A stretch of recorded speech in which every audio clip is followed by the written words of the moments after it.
7.5 million Americans are about to be auto-enrolled in the most expensive student loan plan available. Not because they chose it, because they didn't reply to a letter. The SAVE plan is dead. The forbearance most borrowers have been sitting in is no longer free. And on July 1st, your servicer gets to pick a new plan for you if you don't pick one yourself. The default they pick costs the average borrower more than $15,000 over the next decade. That's not a glitch, that's the design. And the way out is one afternoon and 2 questions. Meet Marcus. He's 29, works in nonprofit communications in Cleveland, and owes $38,000 in federal student loans. He enrolled in SAVE in 2023 because his payment dropped from $300 a month to $75. For 2 years, he barely thought about his loans. Then the courts blocked the plan. His servicer moved him into administrative forbearance. He thought that meant nothing was happening. On a Sunday morning in March, he opened his servicer app for the first time in 8 months. His balance was $2,400 higher than he remembered. He hadn't borrowed a single dollar. Before I show you why that happened, you need to understand one thing. The system isn't broken. It's working exactly as designed, just not for him. By the end of this video, you'll have the 3-path decision tree that tells you which plan to pick before July 1st. The same tree saved Marcus about $17,000 over the next decade and protected his PSLF clock. Quick note before we go further. I'm not a financial advisor. This isn't personalized advice. It's what the data shows and what the math says. Always do your own homework before making money moves. Here's what most SAVE plan content misses. The biggest cost isn't your monthly payment. It's the default plan your servicer picks if you stay quiet. The Student Borrower Protection Center ran the math on the typical SAVE borrower's quiet year, around $300 a month in growth, quietly, in the background. While people thought they were frozen, the meter was running. And the meter is only the first piece. What's actually happening between now and July 1st is 6 traps stacked on each other. Each one alone seems small. Together, they're the reason the wrong move on this transition cost the average borrower more than $15,000. Let's walk through all 6, starting with the one that almost everyone misses. Trap 1, the Forbearance Mirage. Most SAVE borrowers think forbearance is a freeze. Pay nothing, owe nothing extra, wait it out. 2 of those 3 are wrong.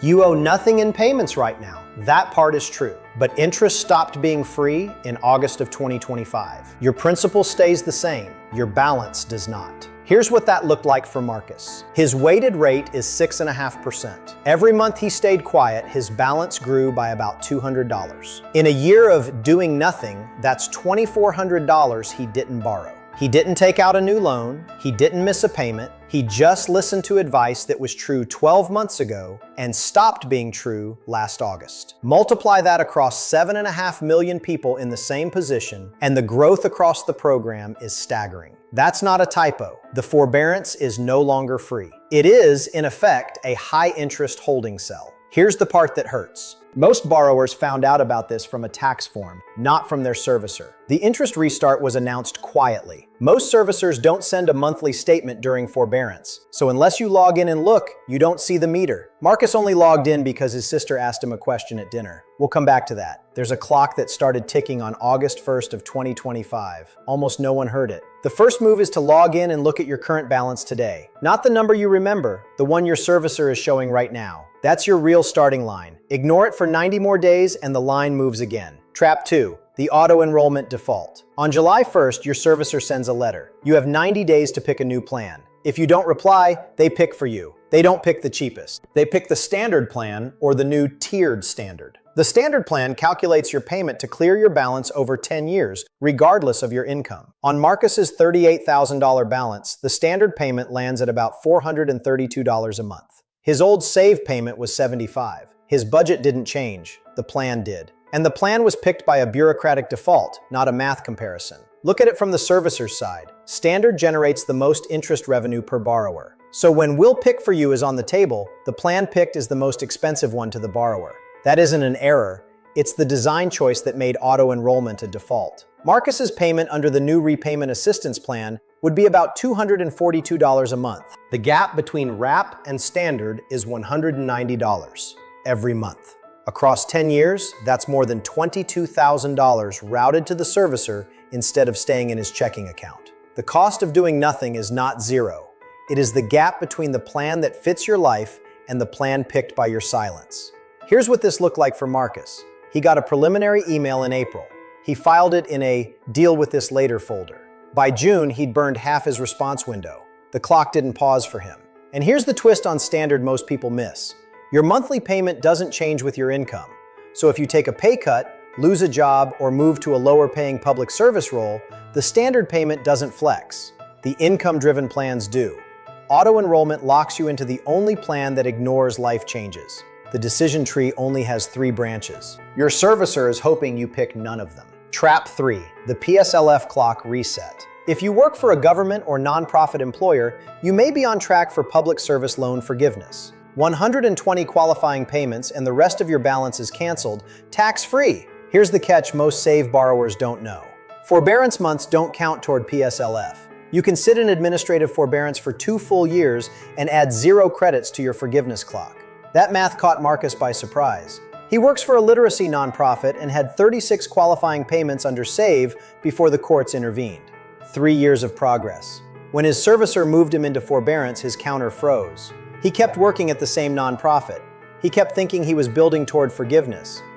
He wasn't. He found out on a Tuesday afternoon when he called his servicer to ask about his PSLF months. The rep was polite. Those months don't count toward forgiveness. Marcus sat with the phone in his hand for a full minute after the call ended. 3 years he'd been counting toward a finish line that hadn't moved. The fix is to switch back to a plan that earns PSLF credit. Both the new RAP and the existing IBR qualify. Forbearance does not. Each month of forbearance is 1 missing PSLF credit. 24 months of forbearance means 24 months of public service work that gets you no credit. On Marcus's case, that's about $9,000 in extra payments and accrued interest he could have skipped. This is the part of the trap that catches the people who are trying hardest. The teachers, the nurses, the social workers, the public defenders. The exact people PSLF was designed to help. If you work in public service and you're in SAVE forbearance, every month of silence costs you a payment toward forgiveness, plus the interest growth from Trap 1. There's a single form that's free to file. The wrong checkbox on it costs years. We'll get there. Trap 4, the wrong plan pick. Marcus's older sister is a lawyer. At Easter dinner, she asked him a simple question. Have you picked your new plan yet? He hadn't. He didn't even know which plan he qualified for. She walked him through the biggest fork, RAP versus IBR. They look similar from the brochure. The math is not similar. RAP, the new plan launching July 1st, charges between 1 and 10% of your AGI on a sliding scale. Adjusted gross income, your full reported income, not income minus a poverty line cushion. Then it subtracts $50 per dependent. IBR uses a different formula. 10% of your discretionary income for borrowers who took loans on or after 2014. Discretionary income is AGI minus a poverty line cushion of about $23,000 for a single person. On Marcus's situation, $58,000 AGI, single, no kids, post-2014 loans. RAP charges him about $242 a month. IBR charges him about $288, a $46 gap. RAP wins on monthly cost. But forgiveness is on different clocks. RAP forgives at 30 years, IBR at 20, PSLF at 10 on either. For a public service worker like Marcus, both lead to PSLF in 10 years. So the cheaper monthly plan wins, RAP wins. For someone outside public service, the 10-year gap between RAP and IBR is the difference between paying for 2/3 of your career and paying for your entire career. That's where this fork actually matters. The wrong pick at this step doesn't show up for years. By the time it does, you can't reverse it without restarting your forgiveness clock at 0. Marcus's sister wrote 2 questions on a napkin and slid it across the table. Question 1, question 2. She told him he could answer both in an afternoon. She was right. We'll get to those questions. Trap 5, the I will wait trap. Most articles tell you the deadline is July 1st. That's a half-truth. July 1st is when servicers start sending notices. You have 90 days to choose. After 90 days, auto-enrollment kicks in. So your effective deadline lands in late September or early October, depending on when your letter arrives. What the articles miss is the second deadline. SAVE forbearance officially ends on September 30th of 2026. After that, you are no longer in forbearance regardless of whether you chose. You are simply enrolled in something. Your pick if you spoke up. The servicer's pick if you stayed quiet. 3 things compound during the wait. 1. Interest keeps accruing. On Marcus's balance, that's about $200 a month he won't get back. 2. PSLF PSLF months don't count. Each month of waiting is 1 month of public service you don't get credit for. 3. The income figure used to calculate your new payment is your most recent AGI. If you wait, the data used reflects last year's income, not this year's. And there's a fourth one nobody talks about. The longer you wait, the deeper the auto-enrollment momentum gets. Servicers report that borrowers who let the 90-day window run out rarely come back later to switch. The standard payment becomes the bill, and the income-driven plan becomes something I should have done.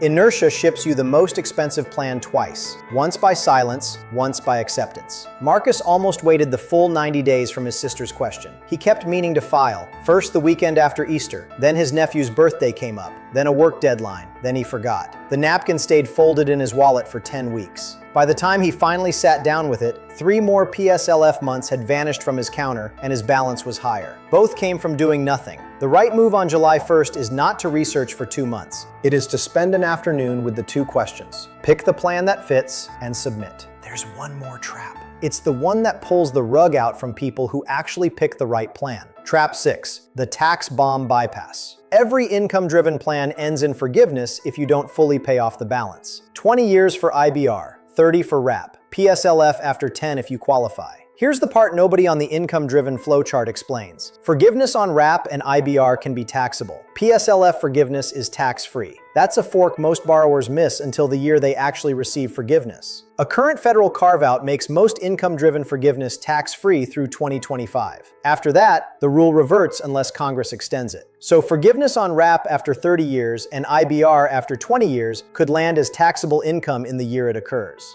For a borrower whose balance grew during repayment because the income-driven payment didn't cover full interest, the forgiven amount can easily be larger than what was originally borrowed. The tax bill that follows can be a 5-figure surprise in a single year.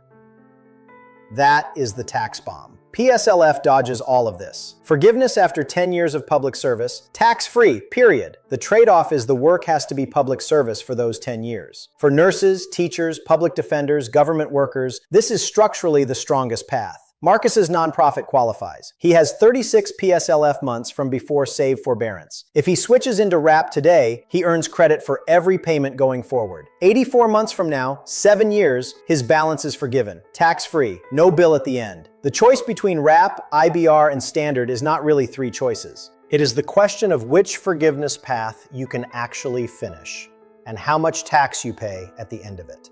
Skip the upstream math and you pick a plan whose math finishes you, not one you finish. That's the 6 traps. Now here's the part most people skip. The actual 3-path decision tree. 3 branches, 2 questions, no spending shame. Don't skip this part. Marcus's sister wrote 2 questions on a napkin and told him he could answer both in an afternoon. Here they are. Question 1. Is your employer eligible for PSLF? If yes, pick whichever plan is cheaper monthly. For most newer borrowers, that's RAP. Question 2. Can you clear the balance in 5 years on Standard? If yes, Standard. If no, RAP for newer loans. IBR for pre-2014 loans. That is the entire framework. 3 branches, 2 questions. No, let's see what the servicer picks.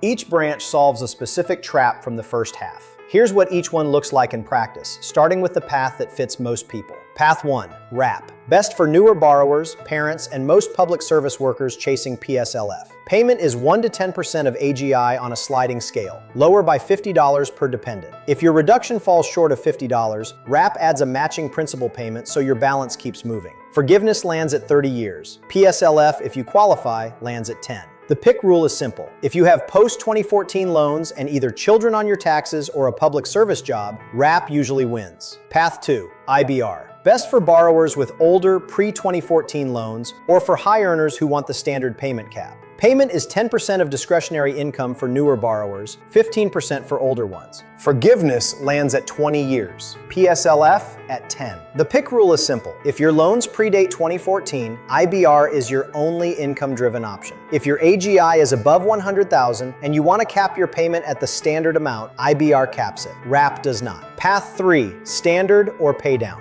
Best for high earners near payoff, borrowers with small balances, and anyone who can clear the balance in 5 years or less. The standard plan is also the auto-enrollment fallback, which is why Path 3 only works as a chosen strategy, not as a default. The pick rule is simple. If your balance is small enough and your monthly capacity is high enough that you can clear it in 5 years, the math says clear it and stop renting your future to the servicer. Here's the move on July 1st. The afternoon you get the notice, log in, pull your loan balance, your AGI, your dependent count. Run the 2 questions. File the application for the chosen plan that day. The form is free. Within 30 days, your new payment locks in. Your PSLF clock starts counting again. Your interest accrual either stops or becomes deductible going forward, depending on plan. Marcus finally ran this protocol the Saturday before his 90-day window closed. He pulled the creased napkin out of his wallet and smoothed it flat. He sat at his kitchen table with the napkin from his sister, his laptop, and a cup of coffee. Question 1. Nonprofit employer, PSLF eligible. Pick the cheaper plan. Question 2. He could not clear $38,000 in 5 years on his income, so no standard. 40 minutes of forms. The application uploaded by lunch. He filed RAP with PSLF certification by the next Tuesday. His payment locked at about $242 a month. His PSLF counter resumed at 36 months. 7 years from then, his balance is forgiven, tax-free, he told his sister at the next family dinner. She nodded once and went back to her plate. Marcus checked his servicer app a month later.